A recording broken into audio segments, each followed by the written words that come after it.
বন্ধুরা, ফাইনালি অনেক বছর পর গত সোমবার ১১ই মার্চ ২০২৪ থেকে সারা দেশে সিএএ কার্যকর হয়েছে।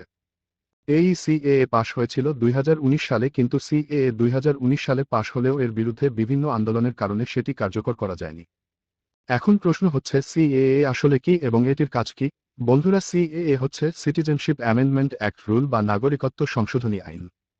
মূলত ভারতের প্রতিবেশী যে তিনটি মুসলিম দেশ পাকিস্তান, বাংলাদেশ এবং আফগানিস্তান রয়েছে, সেই তিনটি দেশে অমুসলিম সংখ্যালঘু অর্থাৎ হিন্দু, শিখ, জৈন, বৌদ্ধ, পার্সি এবং খ্রিস্টান যারা বসবাস করে তারা যদি ধর্মীয় নিপীড়নের কারণে ভারতে পালিয়ে আসে এবং ভারতের নাগরিকত্বের জন্য আবেদন করে, তাহলে সেই সকল অমুসলিম সংখ্যালঘু জনগণদের এই সিএএ আইনের আওতায় ৬ বছরের মধ্যে ভারতের নাগরিকত্ব দেওয়া হবে।